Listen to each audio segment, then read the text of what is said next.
Well, let's talk about step four. We got this, we're up to here now, and we've gotten these three in place. We're thinking right, and we're changing our words, and we're changing our actions, and we're implementing what we're learning. How do habits come into this? This is where it becomes very exciting. Depending on the individual, and by that I mean we're all a little bit different, give or take a few days. Mm-hmm. Everybody has the capacity to convert productive actions into habitual behavior if they do it long enough. So what I say to people is, it was tough pushing the boulder up the teeter-totter from just thinking about wealth to actually taking action. Mm-hmm. When you acted long enough for the teeter-totter to level out, as you just demonstrated, and you're in the fulcrum position, you are just a fraction of a distance from what becomes habitual activity. And this is what this guy said 2,500 years ago. He said, people have got it all wrong. Anybody can achieve attainment regardless of their objectives if they act long enough for those actions to become habitual behavior. Right. So, for example, I found after about 90 days, when I first got into this business, if I didn't hand out 20 cassettes in a day, I was failing. Now, there are people who say, oh my God, Yarnell, how'd you do that? Well, I was just ignorance on fire. My upline told me, okay, you want to get to the big money? And he was making $100,000 a month at the time. Mm-hmm. He said, you want to get to the big money? You're going to have to approach 20 to 30 people a day. I can't tell you, Eric, how tough that was especially the first week. Got a little easier the second and the third. By the end of the third month, not only was it easy, but if I didn't engage in that 3 hours of handing out cassettes every day, I actually felt like my day was incomplete. And that's because the actions became habitual. Let me ask you one thing. And this is a little bit of a side note. Do you think network marketing's gotten a little bit soft?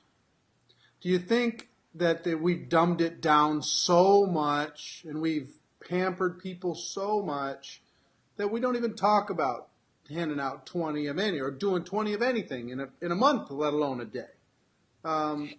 Do you think, just as a general observation across the spectrum of things, do you think maybe we have? I think the danger is to isolate a particular sector like network marketing and assume that we're somehow different from everybody else. I think we have softened, as has the entire nation.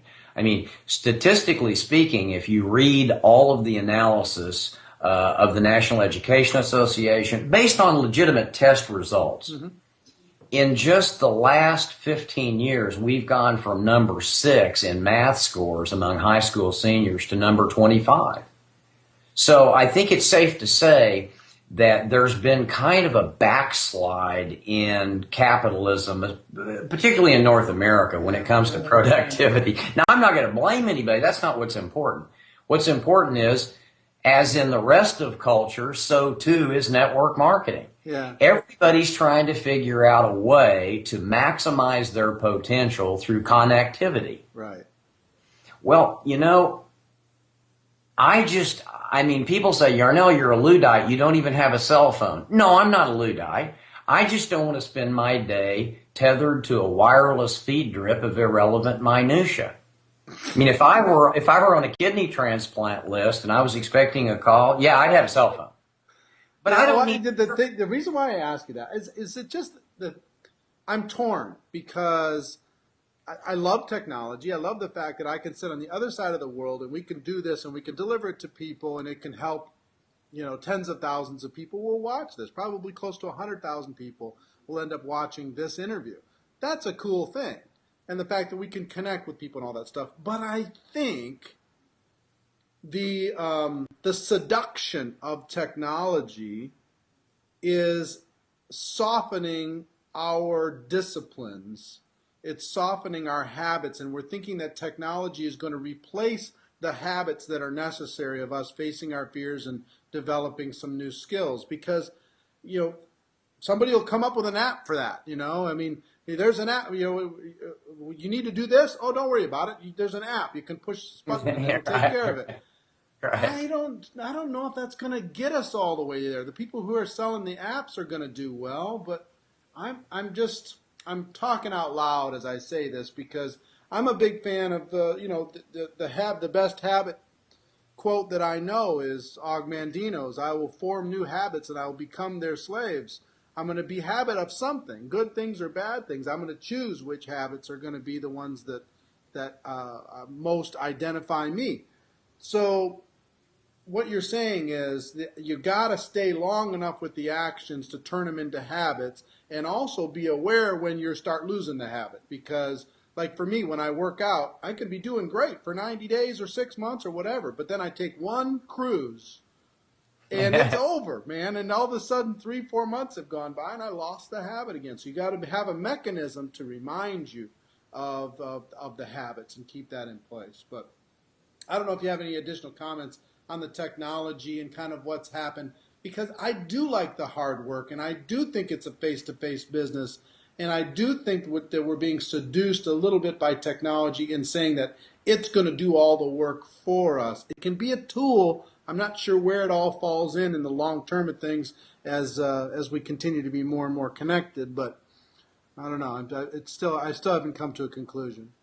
Well, I think the way you're handling it is perfect. You know, I talked to a guy who wrote The Will to Technology, a PhD from the University of Victoria, and I said, what do you think is the key to all this? You know, I mean, should we be involved in all this all the time? He said, well, the key is to use the technology to send the message to as many people as possible that productive effort is important. And I think that's what you're doing. You wouldn't have me on here saying these things if you weren't vitally interested in your audience recognizing the importance of effort. Yeah. That's what I teach, and you know that, and that's why you invited me.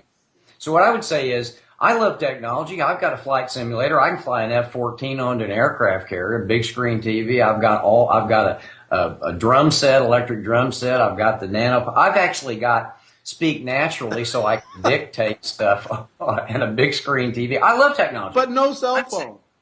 I don't know how you deal with no cell phone, but well, I don't want to be tracked. I can respect it. It's kind of cool. It's super old school. I like it.